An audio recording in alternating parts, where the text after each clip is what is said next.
Who is Mutula Kilonzo Jr.? Well, that's not an easy question, particularly now that you're asking me to describe myself. A simple, hard-working Kenyan, lawyer, an advocate of the High Court of Kenya, Supreme Court for the last 19 years. That's me. Ambitious, hardworking, disciplined. Yeah, that's me. You started right here at Kilonzo Advocates as an associate and then climbed up to the level that you are at right now. And most people believe that since you've been working with family and for family, then it's been quite of a straight path for you, and you didn't have to work as hard as those who are starting off working in let's say farms that are not family owned. So, and oftentimes I've heard that you said that in fact the contrary is true for you, and you've actually had to work your way up. Yes. So please tell us more about that. Yes, it's an impression, a very bad impression created that there was a silver spoon offered to me. To the contrary, I started working at Kilonzo Company Advocates when I was, I think, 19, and I was employed as a messenger. I used to deliver letters to all the buildings in the city. There's no corner of the Nairobi city that I do not know, or alley. And I was then promoted to a clerk. My work was to file documents in court. That time the registries were not as organized as they are now. So now they are a little more organized. And then graduated into an intern, librarian, associate.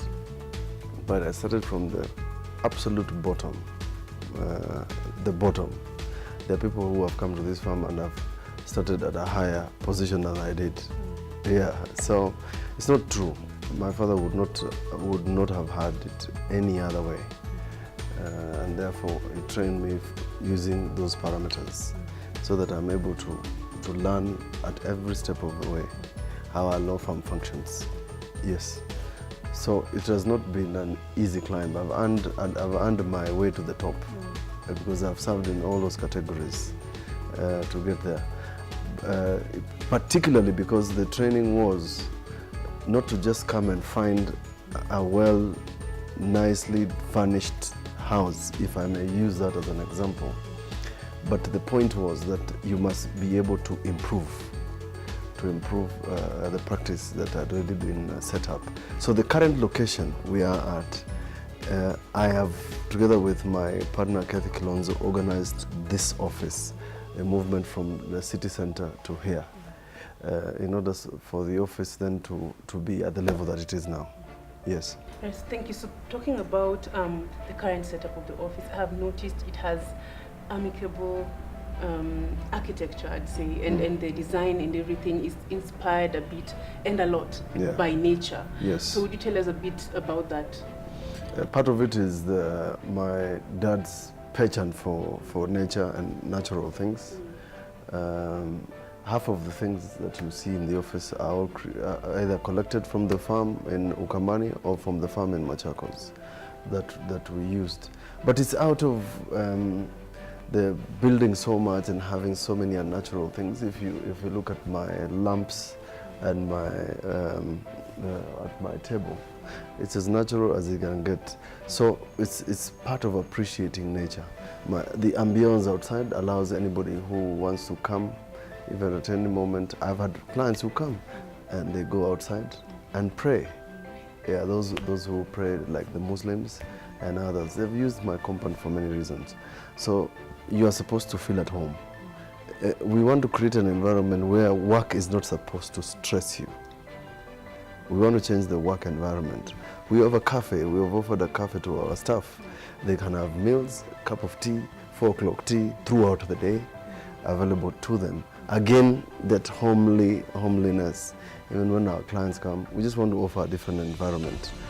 You are in the office and yet you are not. Yes. Senator, you have carved quite a distinct path, which most advocates would say is quite laudable, and that's the fact that you're both a politician and an advocate of the High Court of Kenya. Yes. And just tell us a bit about that journey. The journey of my politics was not a journey that I created myself. It's a journey that came to me by accident.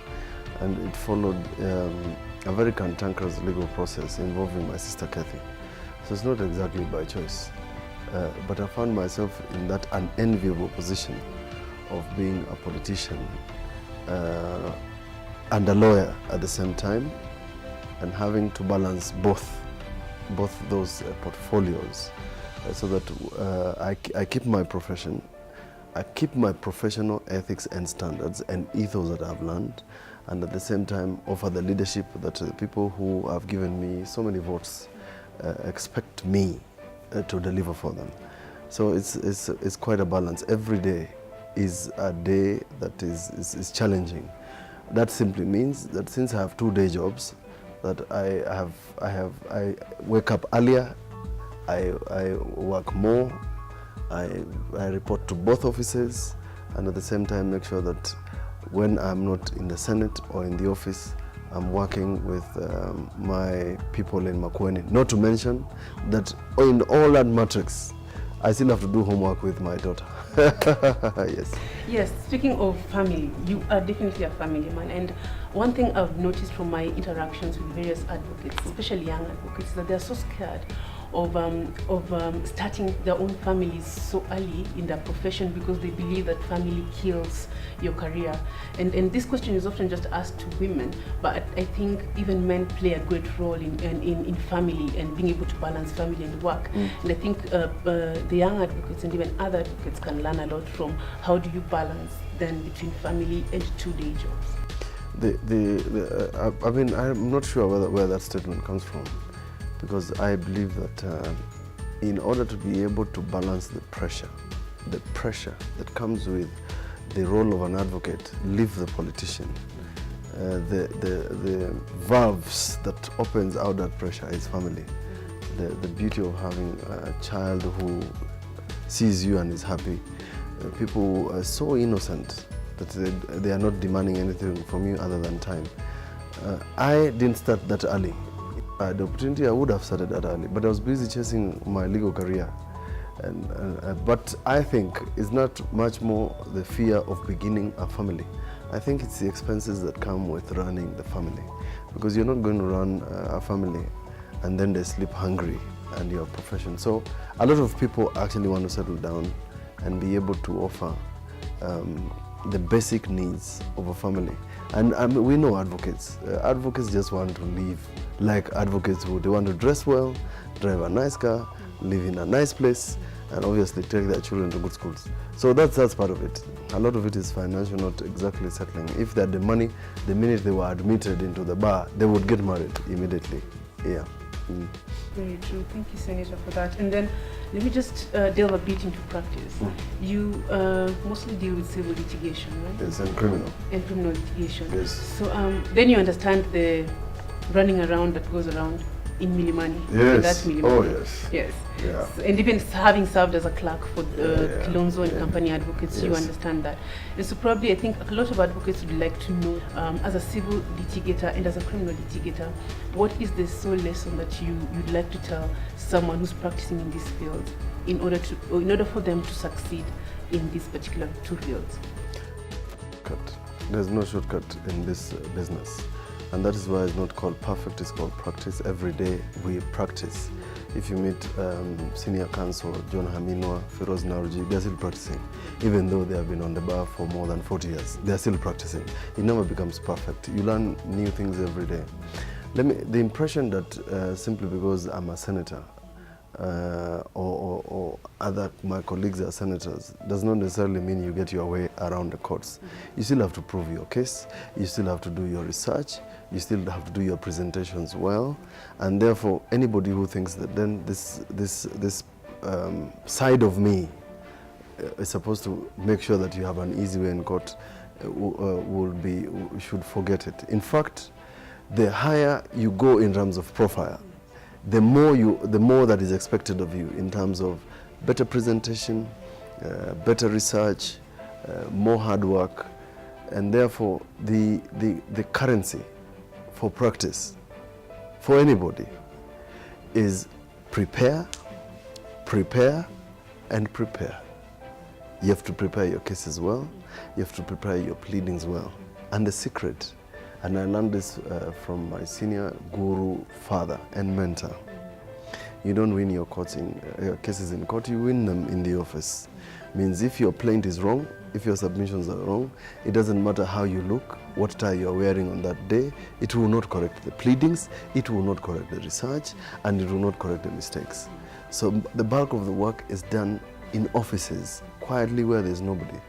The 75% is won on your desk. So sit on your desk, get a hold of your books. And there's a challenge. And I was given that challenge, and I must challenge, particularly the young lawyers who are joining this practice. All of you are taught by the same teachers, same books, law books. You have the same material before you with your colleagues at any given time.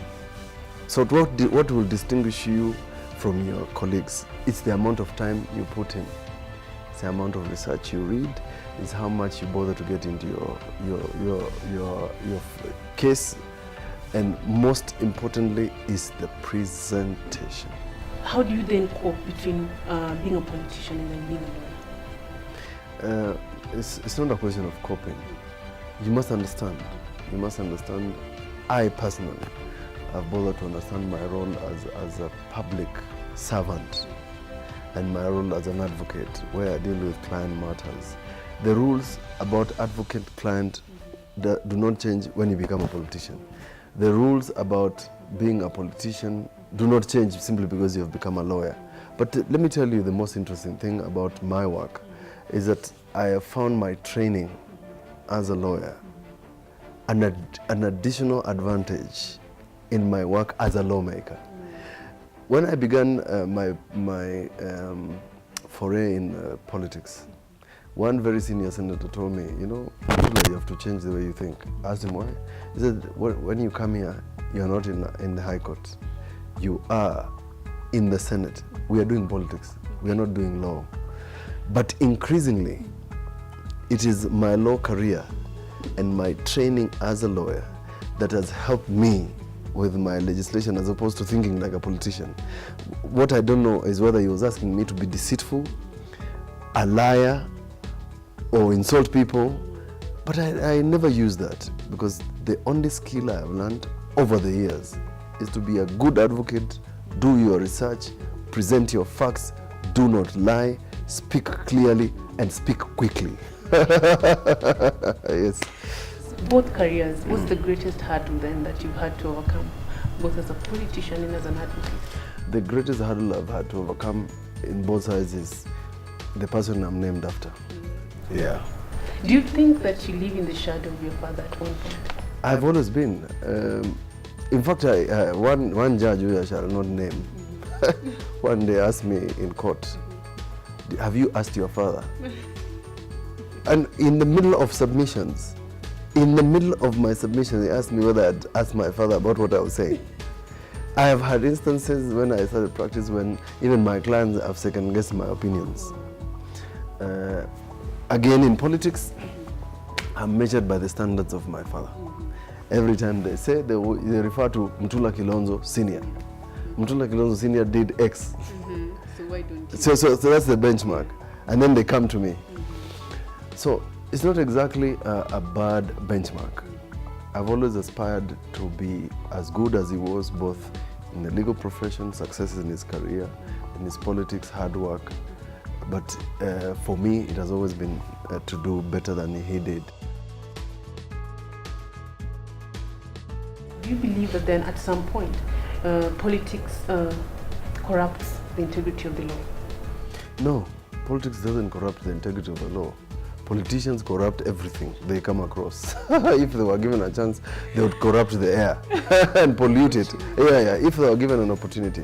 Because they actually, politicians do wrong things knowingly, deliberately. Because we acquire, for some reason, some sense of omnipotence, in the impunity that I'm a politician and you can't do anything to me. I don't report to you. Not forgetting that the law, we should subject ourselves to the law. So the integrity of our politics has no reflection to the integrity of the law. Finally, what next for Mutula Kilonzo? That question is asked of me several times, many times, every day. And I say this, that I have left my journey, career path, to God. And I've struggled to tell the people who I represent, particularly the politics, that serve your term, do your duties, do not covet another seat while you are on another seat, because in the process then you don't deliver as expected. So what is my future? My future is ensuring that by August 2022, there's something that I can go and report. I want to go back to Makueni and first of all give a report. Now I have no report. There's no exam that has been marked. I want to go with a report and say, this is what you send me to do, this is what I have done. And it's on this basis that I ask you either to re-elect me in the same position or give me a better position if you deem fit or think that I'm capable or I'm up to the task. That's the way I think. I listen very carefully sometimes to an audio my father had done of his manifesto when he wanted to become senator. And that tells me that you can't just plan too much. He had so many things on his mind, so many things that he wanted to achieve. But a month after his election, he was no more.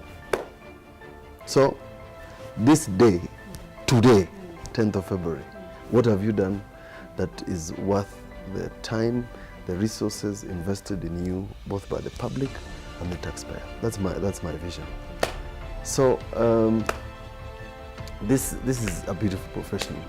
I would encourage a lot of people to become lawyers, because I still think that the country is largely underrepresented in the legal field. The law is a very complex subject to a lot of people who don't understand it. Thank you. Thank you so much. I think we've learned a lot from you. Personally, I have learned a lot from you. And thank you so much for having us and for being available today to answer our questions. Thank you for making time. Yeah. Thank you.